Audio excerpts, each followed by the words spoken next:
ازيكم يا شباب؟ إيه الاخبار؟ عاملين ايه؟ يا رب تبقوا بخير.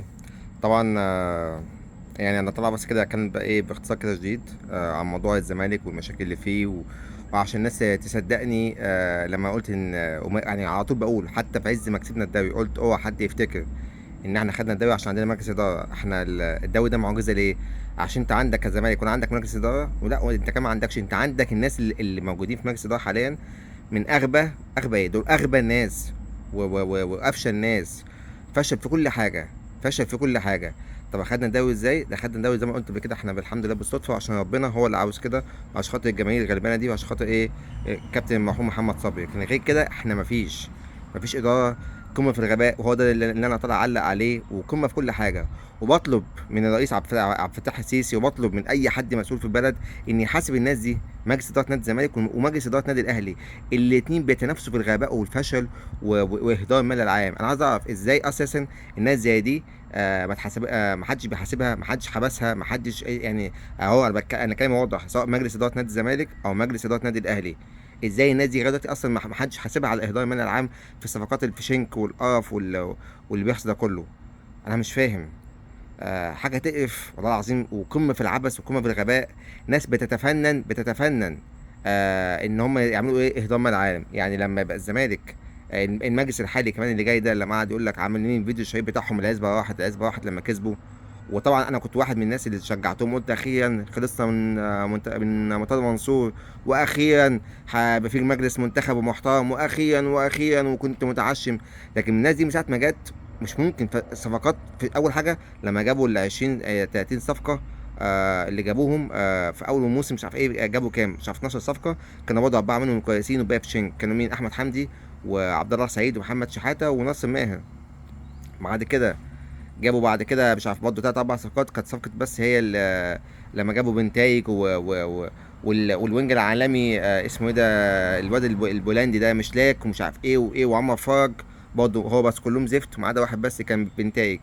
اللي بعديهم جابوا ميدو بقى. هو ده قلت بلاش يا جماعه ميدو يتدخل، ميدو ده لينا ذكاء زي زفت. جبنا صلاح مسدد، بس صلاح مسدد ما خدش فرصته، بس الى حد ما كان يعني انا شايف، كنت أنا ايه شايفه كويس يعني. صلاح مصدق. جابوا احمد حسام صليبي، واصلا معلش برضه مستواه ما يستحقش انه يلعب في نادي الزمالك. جابوا مين تاني؟ جابوا الجفالي مصاب ومستواه زي الزفت، هو او اللي جاب ميدو يعني. بعد كده جابوا كمان معاه مش فاكر المهم برضه كميه الصفقات كلها في شنك مصطفى مصدق والجفالي و... واحمد حسام وحد رابع برضه. المهم ايه ومحمود جهاد. جهاد اصابه مزمنه. احمد حسام الصليبي خلاص هو شبه اعتزل. جفالي اصابه مزمنه. وصلاح مصدق الوحيد اللي كان كويس وما اخدش فرصه.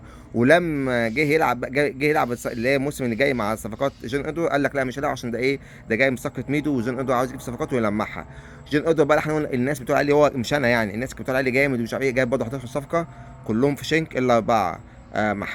محمد اسماعيل وبزيرة ومهدي سليمان وعدي الدباك، والباقي كله في شنك.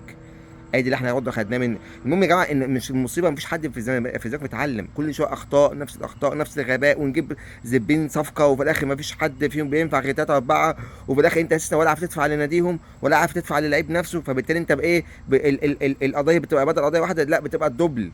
بقى عندك ايه قضيه ان انت مش عارف تدفع لفلوس النادي ومش عارف تدفع لفلوسه هو. فبالتالي خلاص ايه، انت دلوقتي جبت 11 لاعب هيبقى عليك 22 قضيه. ايه ده؟ وبعدين بقى ما شاء الله انت بتجيب اللاعب ولا استفدت منه، وكمان اديته عقده كامل ومشي، وكمان بتديله عقد كامل بايه يعني بالغرامه. يعني مثلا واحد عقده مثلا 2 مليون هتديله 3 مليون. طب من الاول خلاص اساسا انا هجيب عدل، ومن الاول خلاص طبعا انا كده كده هدفع له ال 2 مليون دي. طب خلاص بقى خليه عندي لغايه لما ابيعه، وابيعه ان شاء الله ابيعه بخساره.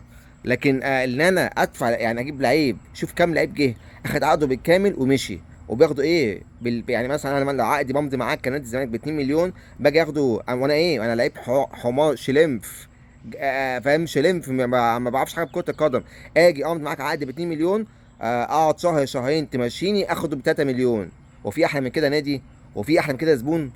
فانا عايز اعرف الناس اللي بقى اللي بتجيب الصفقات دي بتعمل ايه، والناس اللي بتمشي الناس دي هي بتفكر ازاي. يعني انت غبي يا جماعه، انتوا اغبياء يا جماعه. انا يعني فاهم فعلا، انا بوجه رساله للايه للمجلس ده، انتوا اغبياء يا جماعه. ما حدش فيكم بيتعلم من اخطائه؟ وكل مره تجيبوا نفس الصفقات الفاشله، وكل مره تمشوه بنفس الطريقه، وكل مره انتوا عارفين انتوا يعني انتوا بتمشي لاعب وفاكر ان انتوا ايه مثلا هيمشي كده خلاص يعني مش هياخد حقه. والله العظيم انا مش فاهم اصلا الناس دي بتفكر ازاي. يعني اللعيب انت عمال تمشي مره واثنين وثلاثه، يا عم هقول لك حاجه، ما كنتش عارف ان هو ان هو اللعيب ده دكر وهيروح يشتكي لي فيه فياخد حقه. خلاص جربت مره واثنين وثلاثه، لسه برضه بتعمل نفس الغلطات تاني، وتجيب المدربين وتجيب اللعيبه وتمشي. ايه القرف ده؟ ايه العبث ده؟ انتوا لازم تتحاكموا بتهمه الغباء وبتهمه بكل حاجه.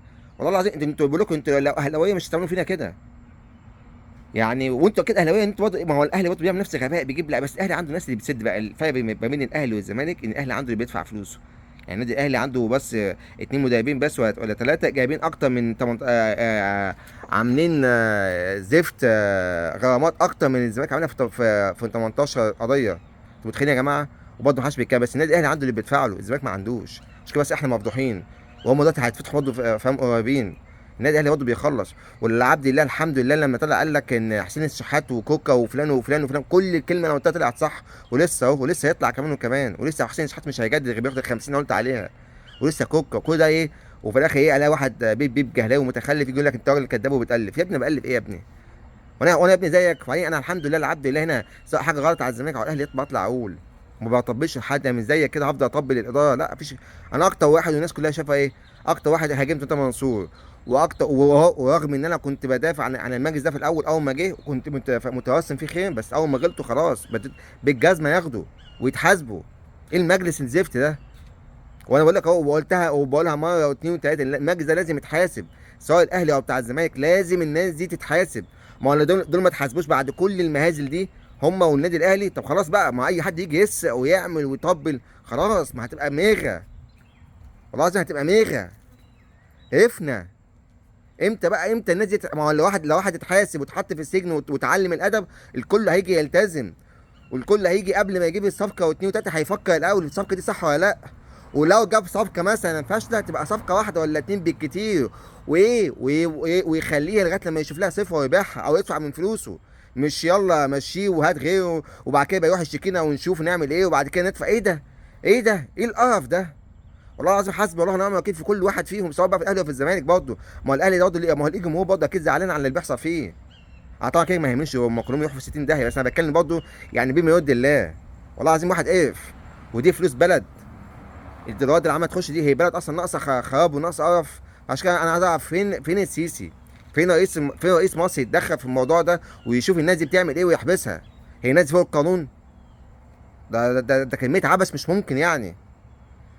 ربنا يستر على اللي جاي، عشان انا قلت قبل كده الناس دي طول ما قاعده احنا مش هنشوف نور. وبقولها تاني اهو، الدوري ده كان دوري معجزه. عشان كده انا دايما كنت بقول الدوري ده ايه لو حصل هيبقى ده اسمه دوري المعجزه. انت ولا معانا اداره ولا لعيبه ولا فلوس ولا مدير فني، كل حاجه بزاميط. وقلت وبقولها تاني، اوعى حد يفتكر ان معتمد جمال ده مدرب. محترم ليه شخصي، معتمد جمال ده فل الفله، محترم هو كشخص محترم، لكن هو مش مدرب. واللعيبه دي مش لعيبه اساسا، مش لعيبه كوره. اللعيبه دي اساسا تروح تلعب في بتروجيت بقى، في ام بي، في كده، لكن ما يلعبوش في فرقه اصلا. فاحنا الحمد لله خدنا الدوري باسم نادي الزمالك وبجمهور نادي الزمالك وببركه ربنا، غير كده مفيش. ربنا يستر على اللي جاي، عشان اللي جاي زي الزفت. ربنا يستر. سلام.